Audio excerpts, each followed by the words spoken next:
Okay, now this is session 4. So we've done a session 1, session 2, session 3, and now we are on session 4. So under session 4, we're going to do what we call our Qml and Re. Qml, then we shall conclude with Re.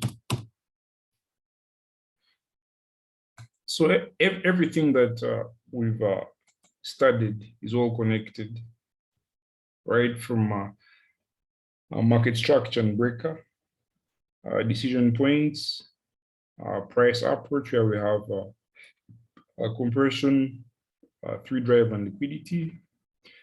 Now we're looking at Qml and Re.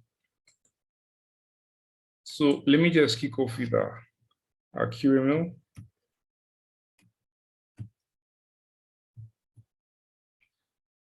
So basically, Qml is what we call at the Quasimodo level. Quasimodo level. And basically, it's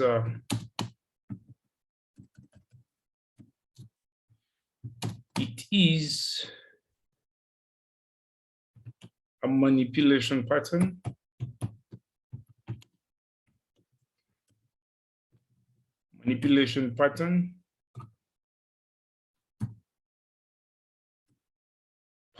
are used to trap traders, right? It's a manipulation pattern used to trap traders. So let me just illustrate it. So the Qml is similar to what we all know as the head and shoulder, but it just has a slight difference. So basically, price will form a high, right? After forming the high, it will form the higher high. After forming the higher high, then price will break the previous low, forming a lower low. Then price will then return to this level up here, right? The level up there. And the level up there is what we call, and then after returning back to the level, it will then reverse. So this is what we call the Qml, the Quasimodo level, right?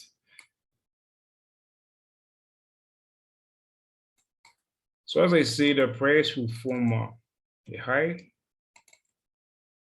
higher high, low, lower low. So that is what we call the Quasimodo pattern. Now for the Quasimodo pattern, of course, we shall have what we call a breaker. You always have to identify the breaker. The breaker will always be there.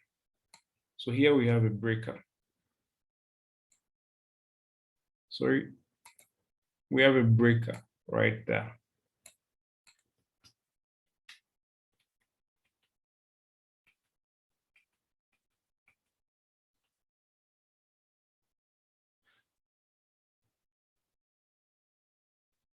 So as I said initially, when I was defining the Quasimodo, I said the Quasimodo, the Qml, it's a manipulation pattern I use to trap traders. So I'm just going to quickly explain how it traps traders. So now basically when price is forming this high here, sell traders will sell as price is dropping, right? And of course, when they sell at this high here, their stop losses will be right above there. So when price drops, right,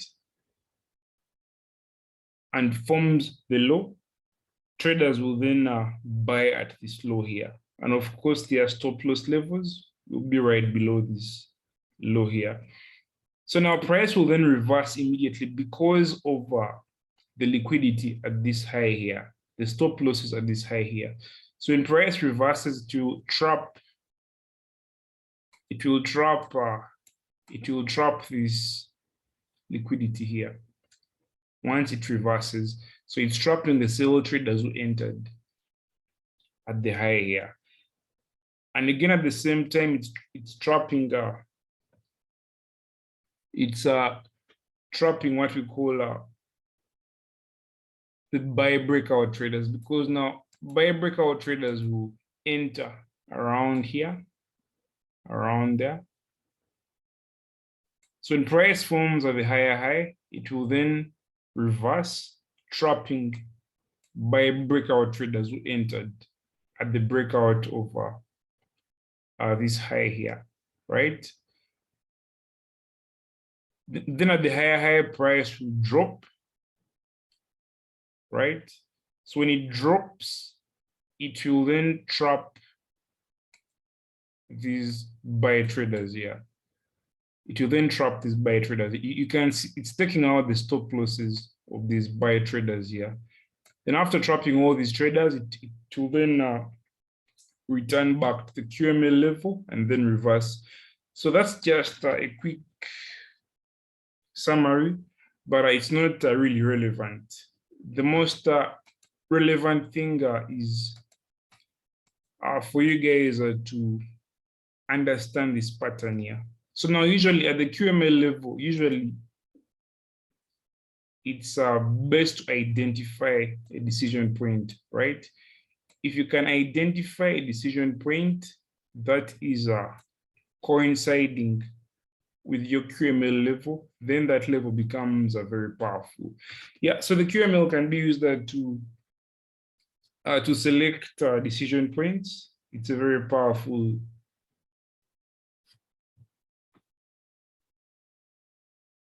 pattern that you can use to also pinpoint decision points. So I'm just going to quickly go through a few examples. So now in summary, the QML price will form a high, low, higher high, then form a lower low. When it's forming the lower low, of course, we're having a breaker. It's forming a breaker there. That will be a breaker. Then after forming the breaker, it will then return back to the QML level, right? Right there.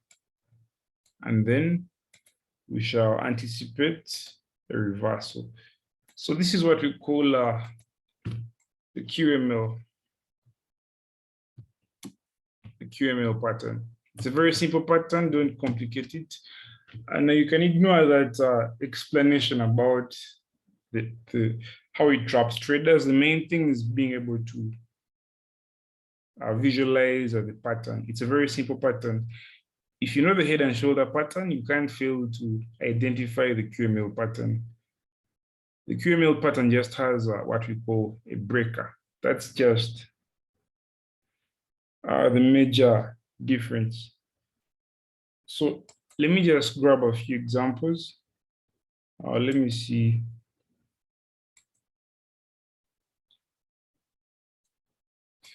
Okay, now this is a British pound, New Zealand daily time frame. So I just want you to see something here. I don't know if you're seeing it.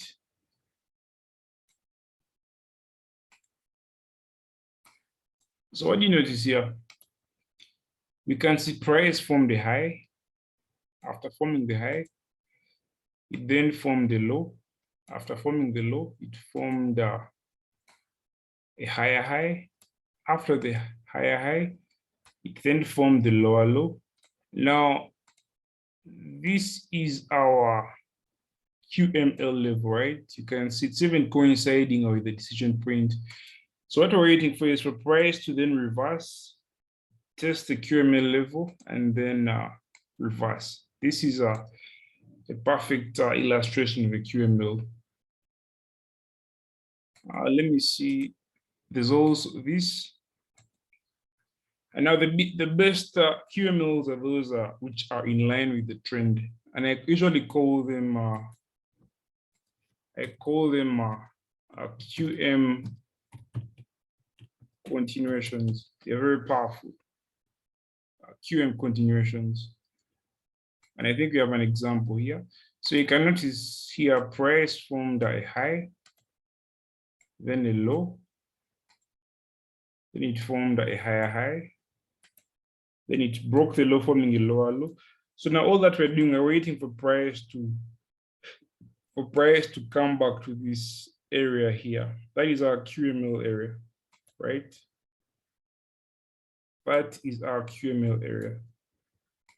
Then now we shall potentially sail along this this zone here, the QML level, right? It's a very simple pattern that you can identify when you're analyzing your markets.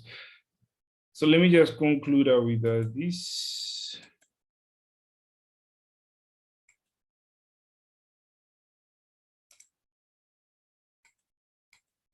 And then I shall do what we call RE. So now here, this is a perfect example of a QML that played out. You can see price from the high, the low, the higher high. Then it then dropped, forming what we call the lower low. And then you can see now this is our QML level.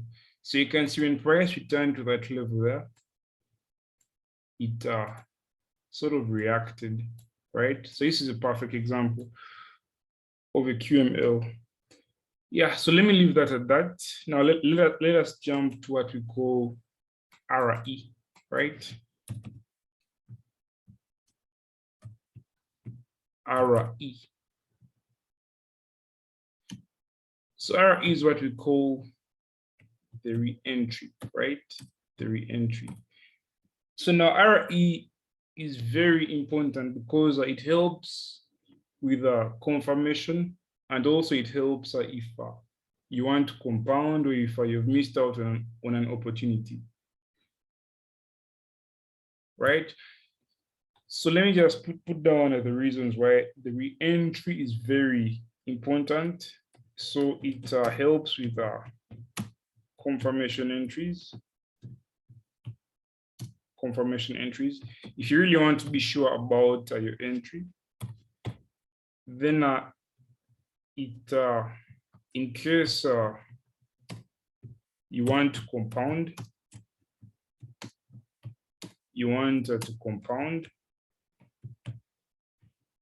then also in case you forgot to place an entry.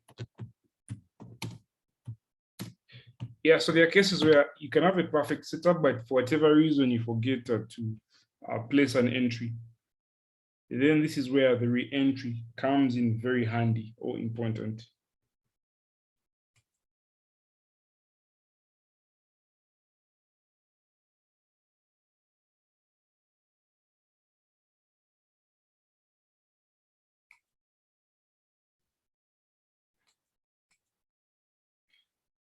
Yeah, thanks for joining.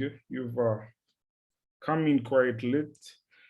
Yeah, so basically I was going through what we call the QML. So right now I'm just explaining what we call the RE. The RE is what we call the re-entry. So I'll share the recording. In the recording, you'll be able to watch what I explained on the QML. Yeah, so the QML, as I said, it's at the Quasimodo level.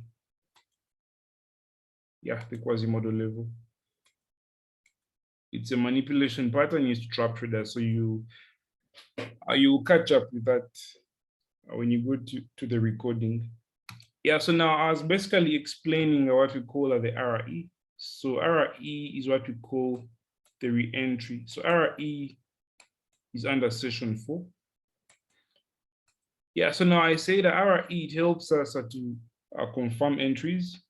Then in case you want to compound, and then also in case you forgot to place an entry. That is when you can apply the RE, what we call the re-entry. So I'm just going to illustrate it.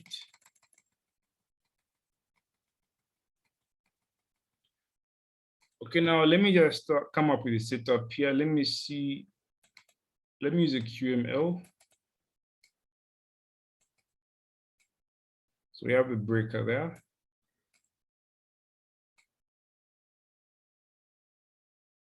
Then now we have what we call price approach.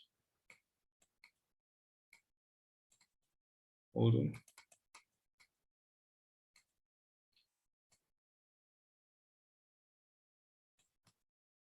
Price approach. So here we're having some sort of compression.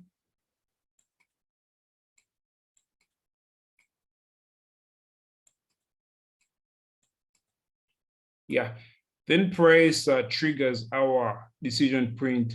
So along this area here, we have a decision point. We have a decision point right there.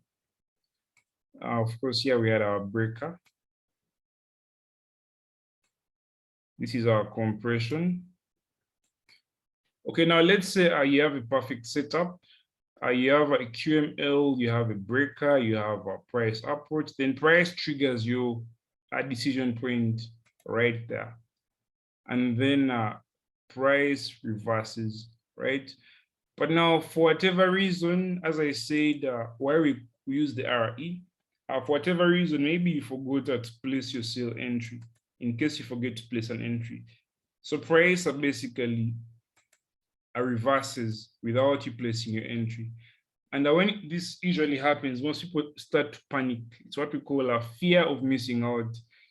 So whenever a setup leaves you, or in case a setup triggers a decision point without you entering, don't panic. Just wait for what we call the re-entry. Then there are also cases whereby you've placed your sale entry, but you want to add positions to your sale entry. Then you can patiently wait for what we call the re-entry. And then also maybe if you want to confirm your entry, right? Sometimes if you have low capital, I recommend confirmation-based entries. So the re-entry can help you a lot if you want to confirm your entry, right? Yeah, so now when price reverses from your decision point, what you do, you wait for your re-entry. Now, the first thing that you have to identify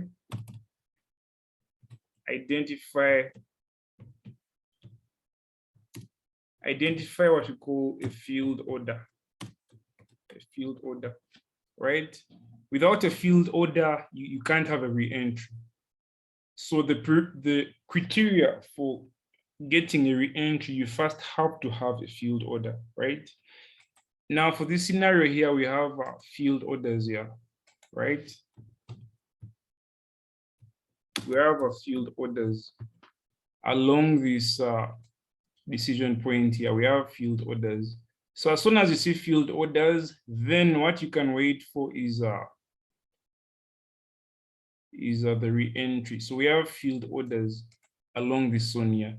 So what you do, you wait for price to retrace back to the area where it reversed. Then you can have your re-entry, right? So this is what we call a re-entry right there. That is what we call a re-entry, right?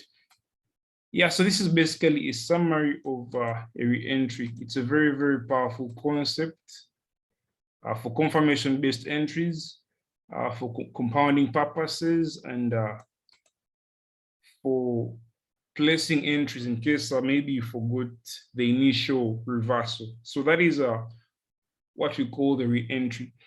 So I'm just going to get a few examples of the re-entry, then we can wrap it up. Let me see.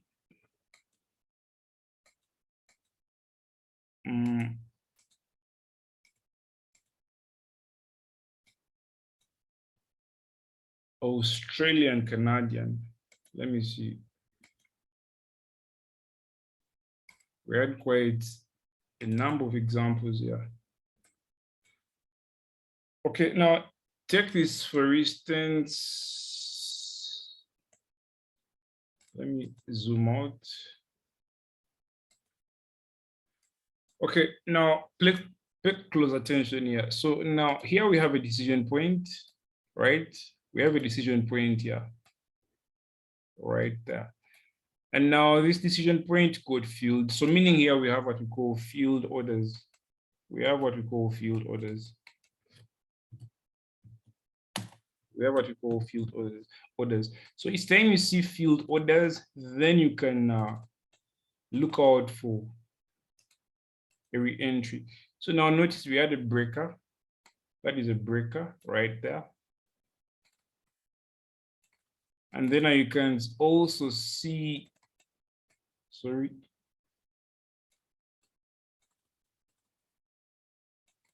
You can also see the compression. That is a compression, right? Now, so now basically we placed our cell entries along this zone here, along this decision point here. That is why we have field orders. So you notice price, then reversed. But now there are cases whereby maybe you forgot to place your cell entry, or maybe you want to compound on your cell entry. So what you do, you wait for what we call the re-entry. Now for the re-entry, but what you notice, we waited for price to retrace. Now notice, price retraced back and then dropped, right? So this is what we call the re-entry. The re-entry, or what we call the RE, the re-entry. So as I said, before you can look out for re-entry, always first identify field orders, right? First identify field orders. After identifying field orders, you can then wait for the re-entry, because field orders give you the confirmation for possible re-entry. Let me see if I can get another example. Yeah, perfect. We have a nice example here. This is, I think I've shared this setup in the group. I've shared it in the group. So now notice here we have a field order. We have field orders here, right? We have field orders here. You can see price nicely field orders here. So we have field orders here. Our field orders.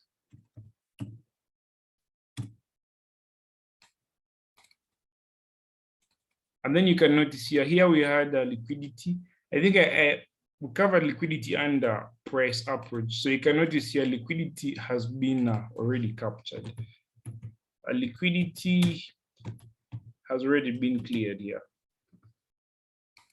right? It has been cleared. So this is a perfect setup for a re-entry. So now what you do, of course, here we have a compression. So here what we shall do, we shall wait for price to do what? To retrace, right? Then we can have our re-entry right there. We can then have our re-entry right there. So this is a perfect example of a re-entry. First, look out for field orders. Then, of course, price will drop. Then just wait for it to retrace. Then you can have your re-entry. So this is a perfect example of a re-entry. Let me conclude with Euro and New Zealand. Let me see. It's going to be my final example.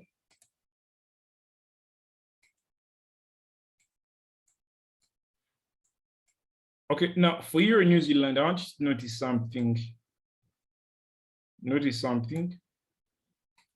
So now here we had a decision point that got triggered. So that means here we had what we call field orders. Field orders. So now whenever I see field orders, you can then wait for your re-entry. So now notice we had a re-entry just here, right? We had a re-entry there. Very powerful re-entry. So the re-entry helps a lot if you want to grow your account, if you're compounding on winning positions. So we had a perfect re-entry here. We had a perfect re-entry here, right? And then also, sometimes for the re-entry, you don't have to wait for price to retrace immediately. Sometimes price can drop all the way down and then come back after some time, right? And then still continue dropping. That is still a re-entry. Take for instance here, this will also be considered as a re-entry this year, because you can notice we have a price approach and a compression. We have the 3 drive and a compression.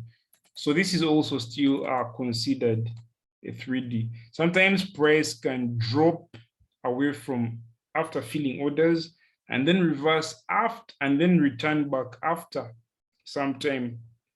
That is also considered a re-entry. Yeah, I think that is it. So basically, I've done what we call the QML and RE. Very simple concepts. Yeah, so I think you'll watch the recording and understand that these concepts are much more better. So I think let me stop at that. Let me see.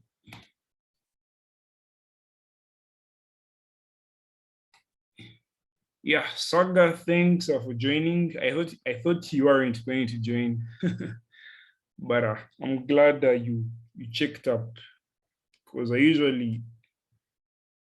my sessions are with you most of the time.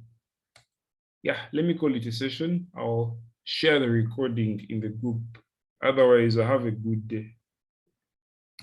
Have a good day. Let me